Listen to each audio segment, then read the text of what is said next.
Cuando me propusieron hablar sobre el humanismo en relación con los dominicos, pues yo sabía que el énfasis era principalmente político, ético, asunto que a mí obviamente también me interesa, pero yo pensé que tal vez la noción de humanismo y las consecuencias éticas que se derivan de él es en realidad una noción bastante difusa.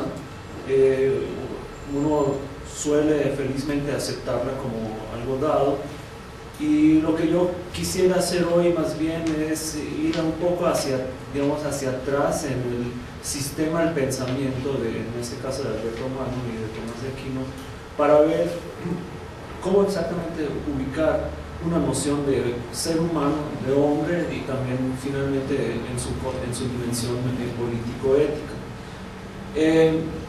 Mi charla entonces en su mayoría no va a tratar principalmente de asuntos ni éticos ni políticos, sino de algo así como el fundamento, las bases de ese humanismo que encontramos en una caracterización bastante compleja, espero no aburrirlos demasiado, de lo que es el alma racional, ¿no?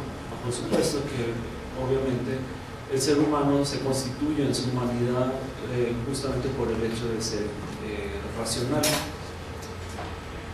Entonces, el alma racional en Alberto Mano y Tomás de Aquino, ustedes van a ver que voy a hablar más de Alberto Mano que de Tomás de Aquino. Eso también es intencional, porque de Alberto se habla muy poco y de Tomás siempre se habla mucho. Entonces voy a restringir mis ganas de hablar más de Tomás a los que lo harán en mi lugar. Entonces empecemos a hablar un poco de, si quieres pasar, ¿qué hacemos con la noción de humanismo, ¿no? Desde luego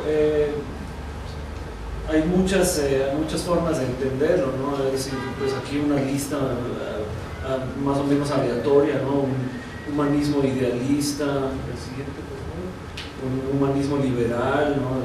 Es el que tiene que ver con una burguesía ilustrada en torno a ideales capitalistas. El siguiente, un humanismo marxista, que consiste en superar la alineación generada por la explotación capitalista.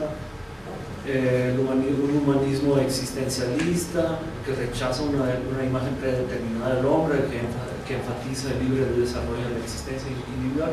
Y finalmente, algo así como un humanismo integral, en el que se unen las tradiciones racionalistas judeo-cristianas en una idea del hombre frente a los retos de una sociedad secularizada. Claro, eso es lo que diríamos hoy en día. Estamos, sin embargo, pues, por lo menos es lo que me toca a mí, es hablar del medioevo. Entonces, sociedades secularizadas no existían en ese entonces. Entonces la pregunta es que si hubo algo así como un humanismo medieval. Entonces, muy brevemente, yo pienso que en el medioevo sí hubo algo así como un humanismo, si lo adoptamos desde una perspectiva teológica, como diría Maritain, un humanismo teocéntrico, o al menos hay un humanismo, si lo concebimos como expresión de un optimismo respecto a las facultades propiamente humanas. Y eso es algo que creo yo, que es algo que creo yo que comparten tanto Alberto Mano como Tomás de Aquino, es decir, esa creencia muy profunda de que el ser humano, a partir de sus propias facultades emocionales, racionales, etcétera, puede llevar a cabo algo así como una vida buena, y una vida buena también en sociedad, esencialmente en sociedad. Sí. Por el otro lado, no hay un humanismo en el medioevo, si lo entendemos con Protágoras acaso, como la expresión de que el hombre es medida de todas las cosas. Y además, si pensamos que ese humanismo enfatiza el pensamiento crítico por encima de los dogmas de la fe, desde luego en el medioevo, en Alberto, en Tomás, es esencial entender que el ser humano en su dimensión racional es siempre compatible con, con los misterios de la fe revelada, y para ellos no es ningún problema. Para nosotros hoy en día eso puede ser que sea un problema, pero para ellos no. Entonces voy a descartar esa caracterización. ¿Sí? Desde luego, pues ya lo había dicho, pues frecuentemente o casi exclusivamente la noción de humanismo se le da un significado político. Sería, por ejemplo, en el caso de Francisco de Vitoria, del que también van a hablar, prácticamente o frecuentemente caracterizado como casi el inventor de los derechos humanos. De eso, como ya lo he dicho, no voy a hablar, sino que voy a hablar más bien, es decir, de la motivación de poner al ser humano en el centro, desde una motivación teológica, porque al fin y al cabo, para un religioso medieval como lo era Alberto Magno, Tomás de Aquino, el ser humano tiene que ser entendido como el punto culminante de la creación, el punto de unión en que lo terrenal, empírico, se junta con lo divino. En eso es que nosotros tenemos que empezar a ubicar la discusión acerca del ser humano en ambos autores. Voy entonces a hablar, si quieres voy entonces a hablar la mayor parte del tiempo sobre Alberto Magno. Ahí tienen los datos, un tipo como lo revela la imagen, que es un poco posterior, con una mirada bastante inteligente, y quien en su tiempo fue el primero, incluso antes de Tomás de Aquino, de tratar de integrar un proyecto teológico en torno a una concepción racional o racionalista del ser humano, tanto desde una perspectiva, digamos, platonizante de la realidad, como desde la óptica de una concepción empiricista aristotélica de la realidad.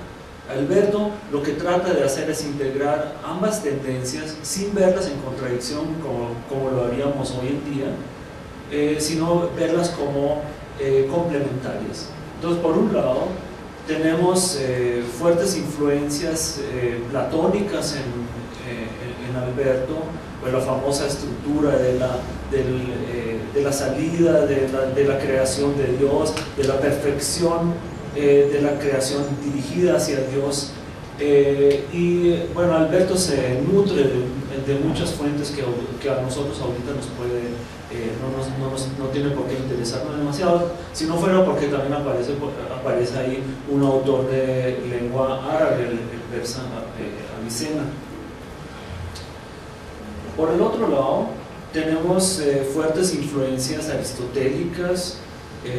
Otra es Avicena. Avicena es igual que la de Alberto en ese sentido, reúne influencias platónicas y aristotélicas, pero sobre todo es Averroes, ¿no? El gran filósofo cordobés, antes de que Córdoba fuera reconquistado por los españoles, quien le presentó un modelo de cómo entender Aristóteles, ¿no? Eso fue supremamente importante para Alberto.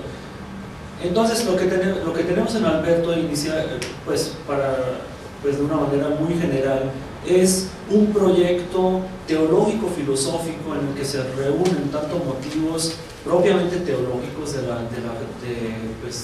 provenientes de las escrituras, de la fe revelada, como la integración de diferentes corrientes filosóficas platónicas y aristotélicas sobre todo. Ahora, eso me lleva al siguiente punto, ¿no? Que lo que nosotros podemos hacer inicialmente a la hora de tratar de abordar el tema de la esencia humana, es ver cómo se relacionan teología y filosofía en Alberto.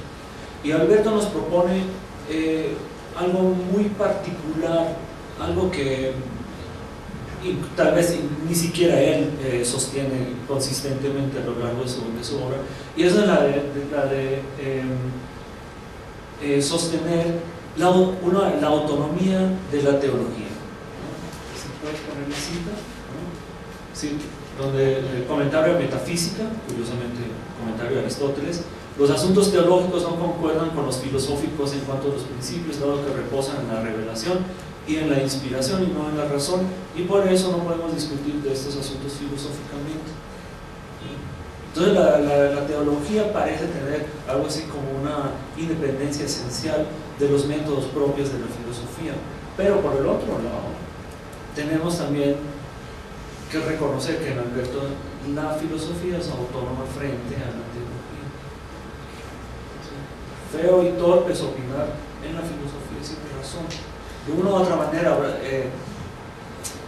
debatir temas teológicamente es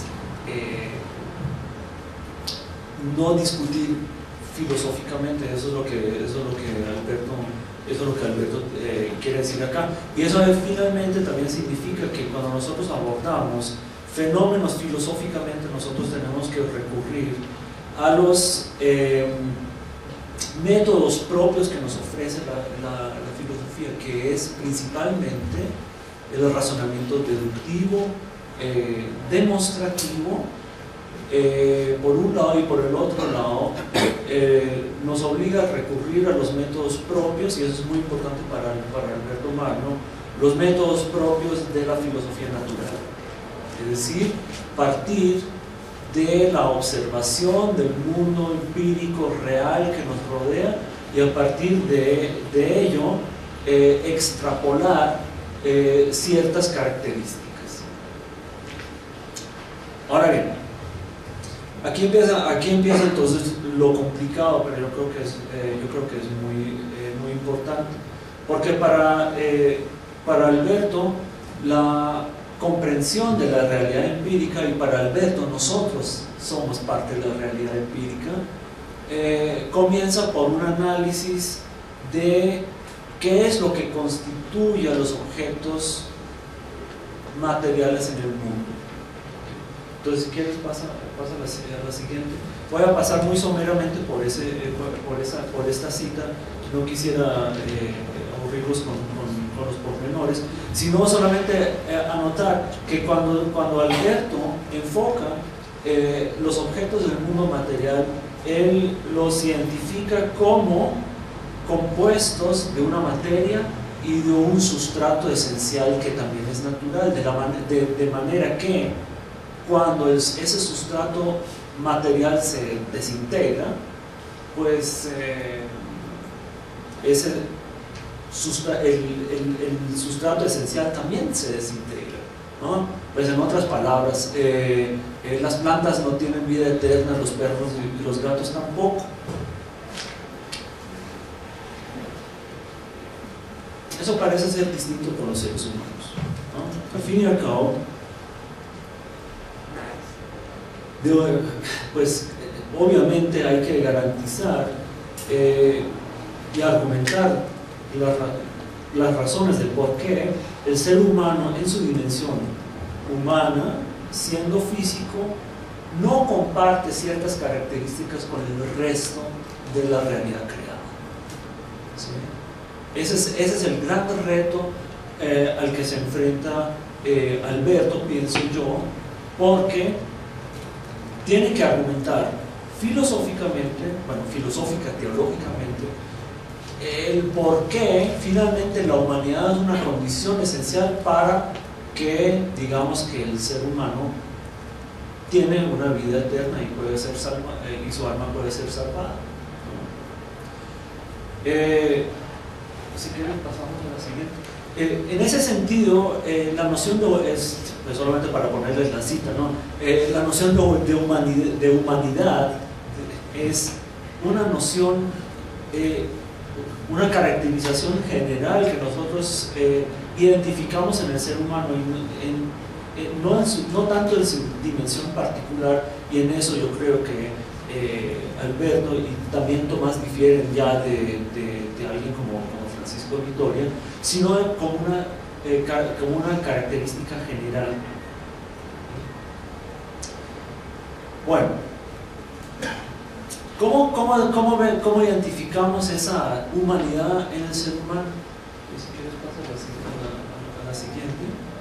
¿Cómo identificamos esa humanidad en el ser humano?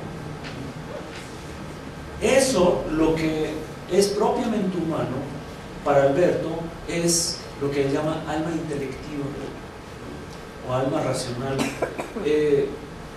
Eso es muy aristotélico también, y ustedes tal vez recordarán, ¿no? Pues que para Aristóteles todo ser que vive tiene alma, ¿no? Las plantas tienen alma, los animales tienen alma, pues y nosotros también. Sin embargo, el alma en los seres humanos es de un carácter distinto, ¿sí? A diferencia del alma de los perros y los gatos, ¿no? Alma que desaparece cuando muere el gato,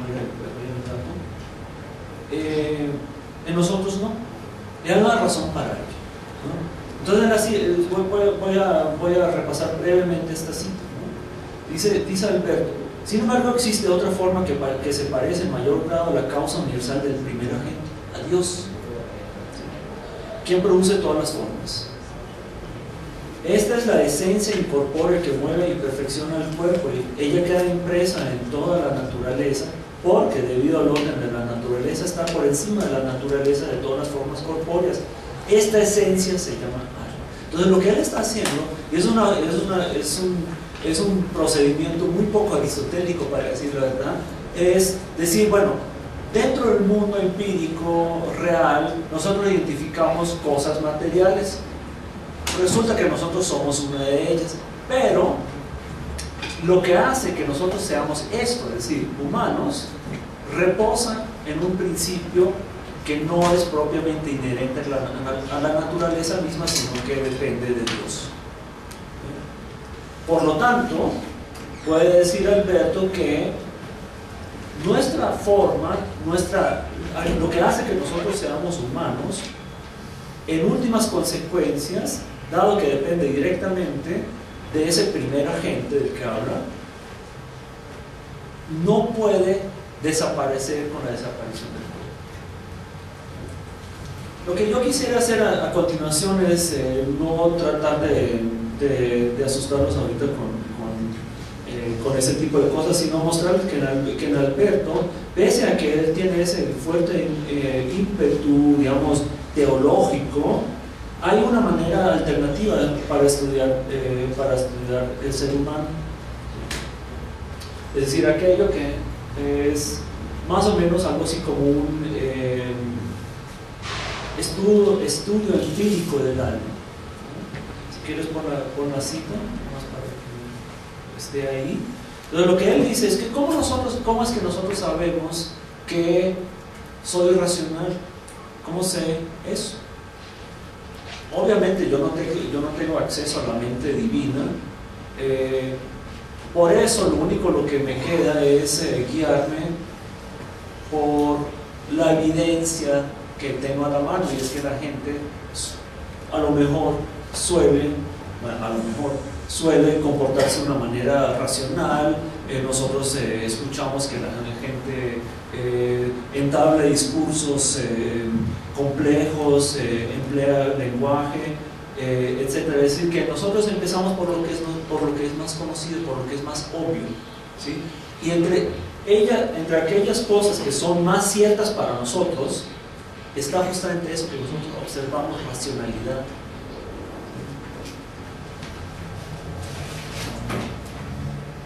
Ahora, eso no de suyo significa que nosotros entendamos que el alma es inmortal o cosas algo parecido, sino lo que nosotros entendemos es que dentro del orden de un análisis empírico del mundo, nosotros encontramos ciertas características dentro del mundo empírico que no son reducibles a la descripción justamente de ese mundo. Es decir, el hecho de que nosotros empleemos lenguaje, por ejemplo, denota una capacidad, pues para Alberto, aunque hoy en día eso obviamente se discute fuertemente, nosotros encontramos un elemento que no puede ser explicado solamente al describir cómo funciona el cuerpo, ¿sí? Y Alberto sabía muy bien cómo estaba estructurado y conformado el cuerpo. Alberto era un gran admirador de esa naturaleza creada, era un gran estudioso de los escritos naturales y tenía mucho conocimiento, por ejemplo, acerca de, pues, dada la literatura de ese entonces, acerca de cómo está compuesto el cerebro y qué papel juega en el proceso de conocimiento del cerebro.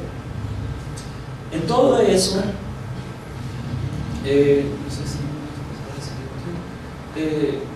nosotros vemos que hay dentro del orden de la creación, pues, del mundo, del reino animal, algo así como grados de perfección. Si nosotros nos fijamos, por ejemplo, la manera de cómo se comunica el perro, pues ladra, hace sonidos y ese tipo de cosas, nosotros nos damos cuenta que eso a lo mejor es evidencia de una mente no tan compleja como la nuestra. Nosotros tenemos la capacidad de transmitir intenciones, propósitos, significados de una manera infinitamente más compleja que los perros, y eso indica que en el orden de las cosas los perros, bueno, deberían estar por debajo de nosotros. Claro, para Alberto eso significa desde luego que el ser humano también desde esa perspectiva empírica inevitablemente va a ser el animal más perfecto. Porque al fin y al cabo nosotros somos animales, ¿cierto? Curiosamente, solamente como corolario, ¿no? Curiosamente en el escrito sobre los animales, él nos presenta una graduación de animales de los más perfectos a los no tan perfectos, y en ese proceso él pasa, obviamente ahí vemos nosotros la distancia temporal entre alguien como Alberto y nosotros. Pasa de los seres humanos a los pigmeos, de los pigmeos a los simios, de los simios a los cuadrúpedos y así sucesivamente, ¿no? Si quieres pasamos. Lo interesante entonces es que desde esa perspectiva empírica se nos las diferencias de perfección no se nos presentan de una manera cartesiana, como que ahí están los animales máquina y aquí estamos nosotros tan brillantes teniendo una res cogitans, sino que se presenta en grados, ¿sí? Es decir, que los grados, hay grados de perfección a menor perfección, cosa que, por ejemplo, si quieres poner lo siguiente, cosa que nosotros vemos, por ejemplo, en el caso de los simios, ¿no? Que para Alberto realizan actividades cuasi silogísticas, ¿no? Entonces, si ellos pueden hacer cosas cuasi silogísticas, son casi racionales, pero no lo son del todo. Pero lo interesante es eso, que nosotros realmente no podemos decir que hay una diferencia de grados entre simios y seres humanos, ¿no? Que pues, cualquier teórico de la evolución estaría fascinado con eso. Sin embargo, el último, tenemos un problemita acá, y es que si nosotros realmente terminamos afirmando eso, no hay lugar para la inmortalidad, que pues evidentemente necesitamos. Ok. Volvamos entonces por un momento a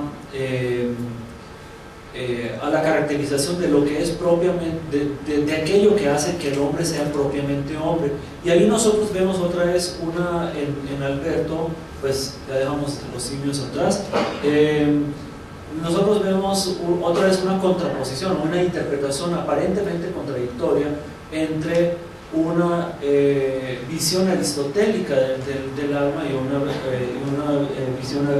visión platónica, ¿no? Por un lado, ese es el siguiente, por un lado nosotros tenemos la pura definición tal como nosotros lo encontramos en el De Anima de Aristóteles, que el alma es la sustancia de un cuerpo no artificial por el que el cuerpo posee vida y ese tipo de cosas, cosa que otra vez no nos debería preocupar demasiado, sino lo siguiente, y es el símil que Alberto introduce, el símil platónico, de que el alma es como el capitán que navega la nave, ¿no? Es decir, el alma es algo así como una cosa interna a nosotros, pero al fin y al cabo desprendible, ¿no? Pues porque, trivialmente cuando el barco llega al puerto, el capitán se baja, ¿no? Entonces lo mismo pues en principio también sucede con el alma racional, que mueve, es la razón del movimiento del cuerpo, pero al fin y al cabo es un principio independiente del mismo. Entonces otra vez lo que nosotros tenemos en Alberto es algo así como un intento de integrar esas dos perspectivas, una la naturalista aristotélica y por el otro lado la platónica, que pone al alma racional en un nivel de trascendencia que pues Aristóteles nunca le había asignado. Finalmente, ¿muy bien? Finalmente, eso nos lleva a los siguientes puntos. Si quieres, pon los tres de una vez. Entonces, eso. Para él, el alma es esencialmente separada. Tenemos indicios de ello en Aristóteles también, pero evidentemente si nosotros le agregamos el componente platónico y teológico, la tesis acerca de la separación del alma, pues empieza a tener mucho sentido, ¿sí? El alma es el capitán que navega, el que mueve el cuerpo, pero que solamente se junta con el cuerpo por medio de algo, ¿no? Aquí por medio de una potencia. Curiosamente, y eso otra vez es algo con lo que he discutido con colegas en Alberto. Curiosamente para Alberto, una vez nosotros llegamos a decir que el alma es separable, que el alma intelectiva es universal, nosotros pues no podemos afirmar que el alma sea realmente de un individuo o que sea individual.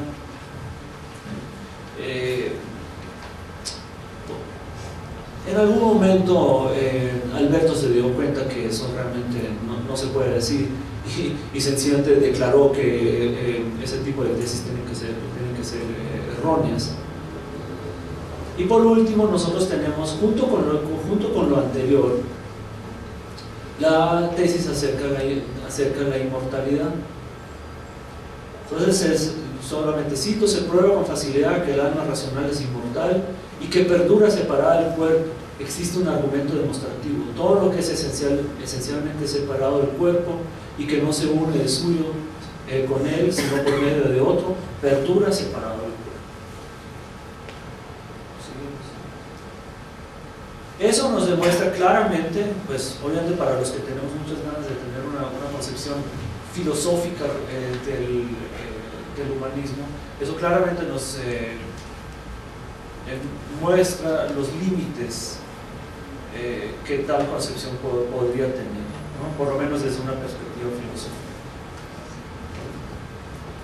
Dice el comentario de la ética que las almas de los muertos sigan existiendo después de la muerte no puede adecuadamente ser establecido filosóficamente, por eso se necesita la música. Entonces, por lo pronto, lo que nosotros tenemos aquí en Alberto Magno es una noción del ser humano desde una perspectiva dual. No me gusta llamarlo dualista, sino dual, es decir, por un lado, como un principio inherente al ser humano, que hace que viva, que hace que sea humano, y por el otro lado, la necesidad de asumir, de postular, de que ese principio es esencialmente independiente del cuerpo.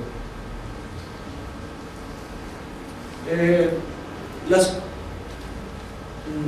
consecuencias que eso podría tener en el ámbito político, ético, para Alberto, es algo que yo aún no he estudiado lo suficiente y por lo tanto mejor callo acerca de ese asunto en Alberto, sino más bien lo tematizo en Tomás de Aquino. Bueno, como sabemos, Tomás de Aquino fue alumno de Alberto Magno.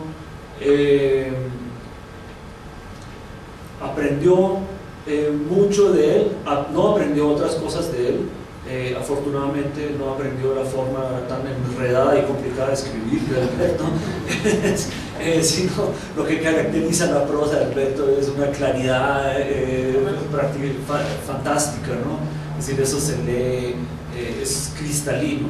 La dificultad está solo en el contenido, no en el lenguaje. Entonces, hasta cierto punto, Tomás de Aquino retoma, si quieres seguimos, retoma algunos aspectos que ya había discutido Alberto, pues principalmente porque Tomás, como su maestro, tenía un interés fundamental de integrar el modelo racionalista, empiricista de Aristóteles a una concepción teológica de la realidad, ¿no? Y aquí hay problemas, ¿no? Así que, por un lado, nosotros vemos claramente que Tomás está pues determinado a pensar que el hilomorfismo aristotélico es correcto, ¿no? Que el alma es la forma sustancial del cuerpo, pero por el otro lado, bueno, está comprometido con que el origen y el fin del alma racional es trascendente, ¿no? Es decir, al fin y al cabo, el proyecto de salvación no tendría mucho sentido si el alma no fuera inmortal. Entonces la pregunta es que si en eso, es decir, que el alma es forma sustancial y que es subsistente e inmortal, si en eso no hay una contradicción.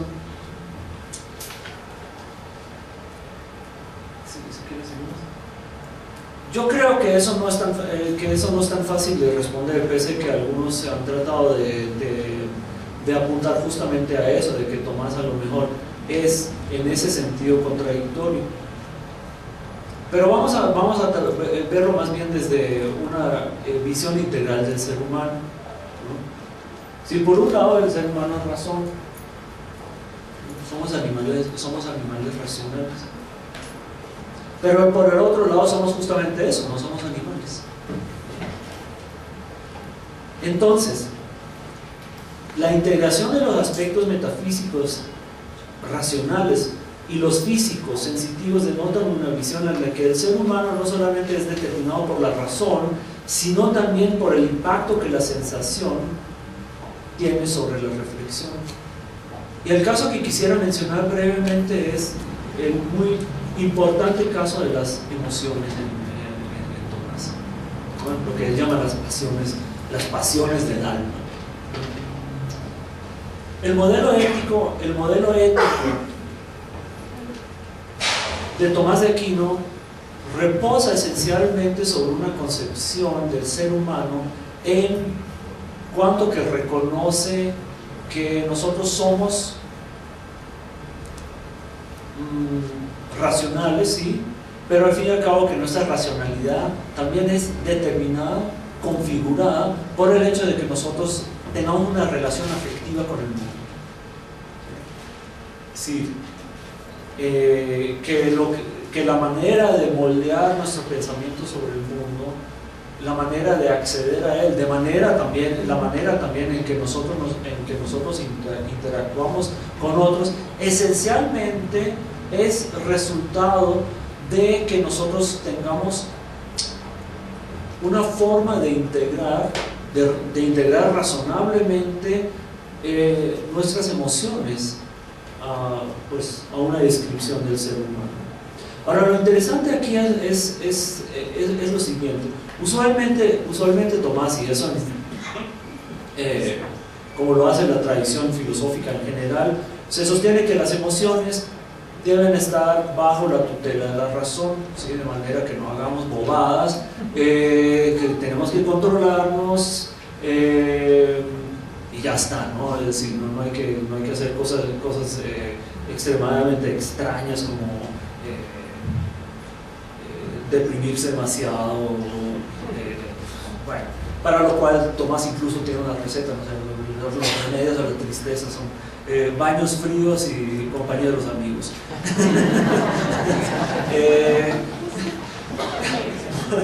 Bueno, no sé. Pero lo interesante es que aquí es que él le concede a ese sustrato físico, psicofísico, emocional, le concede como una cierta autonomía frente a lo que nosotros solemos pensar sobre las cosas, ¿no? Y de ahí viene la cita que agrega a mí me encanta, ¿no? Dice: la razón, en la que está la voluntad, mueve con su dictamen, esas son las pasiones, ¿no? El irascible, el concupiscible, pero no con autoridad despótica, como mueve un señor a su esclavo, sino con autoridad regia o política, como rige un gobernante a hombres libres, quienes no obstante pueden oponerse. Si las pasiones pueden oponerse, a veces incluso tal vez deberían oponerse. Eso pone de una manera muy breve, eso pone en relieve el hecho de que, siendo nosotros animales racionales y siendo nosotros animales políticos, nosotros no solamente estamos en en nuestro carácter propiamente humano, nosotros no solamente nos encontramos en una dimensión meramente teórica frente al mundo, sino que nosotros nos encontramos esencialmente en una dimensión social en el mundo, en la cual la forma en que nosotros físicamente reaccionamos a los estímulos que provienen de ese mundo juega un papel muy importante. Entonces, y con eso pues ya voy a concluir, ¿no? Entonces, si quieres poner las conclusiones.